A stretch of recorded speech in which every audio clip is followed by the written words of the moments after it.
Hello, hello, hello, Lagmajita Chatterjee back again with my videos empowering you. And today is a very special day. I'll say shortly why. Well, before I say why, I'll be starting with a question. The question is, why can't the water from Brahmaputra river, which is almost always in flood, come to Rajasthan and Tamil Nadu, which have scarcity of water in them? Very interesting question, isn't it? And intriguing too. Yes, but this question was asked by a child to him. You must be thinking, who is him? He is none other than the famous Sir APJ Abdul Kalam. Yes, today, 15th October, is his birthday, and as I fondly remember, as India fondly remembers the missile man, I would like to just commemorate few lines, read few lines from his book that will surely ignite our minds. And are you ready? I hope yes, so don't skip the video. Sir Abdul Kalam was asked this question by a child when he went to Tejpur in Assam. He always loved to be with children, he always loved to meet them. And thus, so many children with so many different questions, they all wanted to meet and greet him. And this question came from a child who said that, Sir, why don't the waters from Brahmaputra river actually go to those states of Rajasthan and Tamil Nadu? APJ Abdul Kalam was very surprised, and he was of course taken aback, thinking that how a mind can fuel such questions. And thus he did give some answer to him. What did he say? I quote, "It has to be one of the greatest missions of India to connect rivers so that water can reach many water-starved areas and states. Visionary action is needed. When you grow up, you will probably be part of reconstructing this nation and giving shape to these thoughts."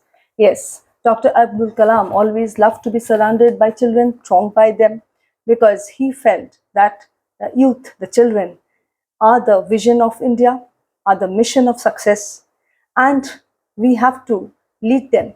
We have to train them and guide them just to know their dreams and how to achieve that. This book is worthwhile.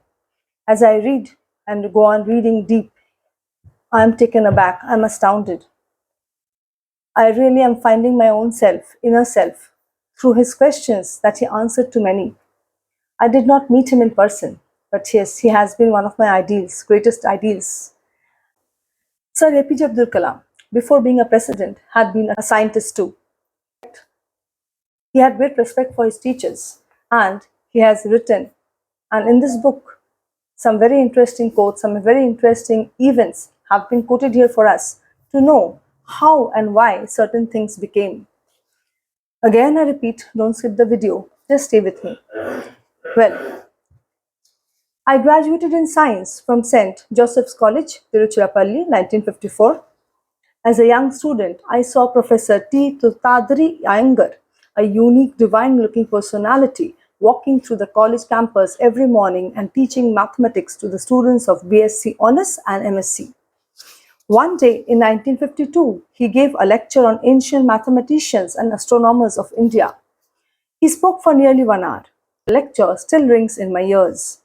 Let me share with you my thoughts about some ancient mathematicians, glimpses of whom I saw in Professor Tadri Iyengar in my own way. This is what Dr. Abdul Kalam says again.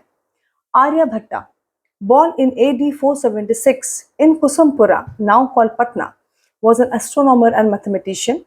He was reputed to be a repository of all the mathematical knowledge known at that point of time. He was only 23 years old when he wrote Aryabhatyam in 2 parts. The text covers arithmetic, algebra, and trigonometry, and of course astronomy. He gave formula for the areas of a triangle and a circle and attempted to give the volumes of a sphere and pyramid. He was the first to give an approximation to pi as the ratio of a circle's circumference and diameter, arriving at the value of 3.1416. To celebrate this great astronomer, India named its first satellite launched in 1975 Aryabhatta. Thus, Professor Iyengar had said this story to his students, and one of them was President Abdul Kalam. Next story that Professor Iyengar said is as follows. Brahmagupta was born in AD 598 at Bilamala in Rajasthan in the empire of Harsha.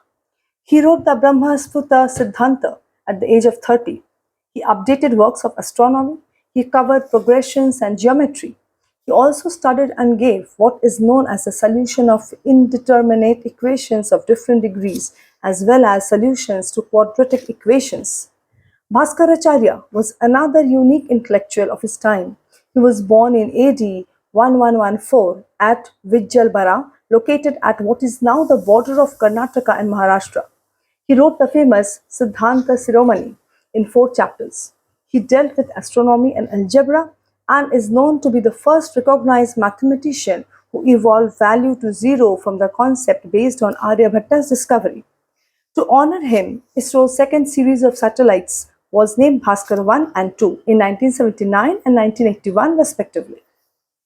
The work of these three mathematicians of India provides the context of Albert Einstein's remark that we owe a lot to the Indians who taught us how to count, without which no worthwhile scientific discovery could have been made.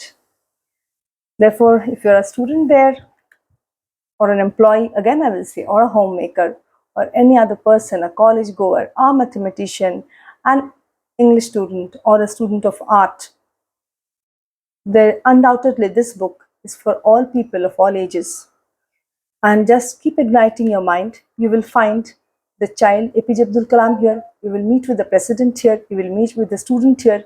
You will meet a different kind of APJ Abdul Kalam, who with his humorous wits and different kinds of statements, different kinds of visionary thoughts, has written this book just to ignite us. And at the most, he has taught us to dream. That dream is very important, and how to proceed to succeed towards that dream. Yes, the book is nothing else than Ignited Minds, and I urge you all to get the book and read it. It's one of a kind. Over 1 million copies sold. It's written here, but I'm sure it's more than that in today's date. I hope you like this short video. Yes, this is my contribution to my ideal, and I'll keep igniting myself as much as possible just to get to my dream. Thank you. Have a nice day. Ratnajita Chatterjee signing out. Bye-bye.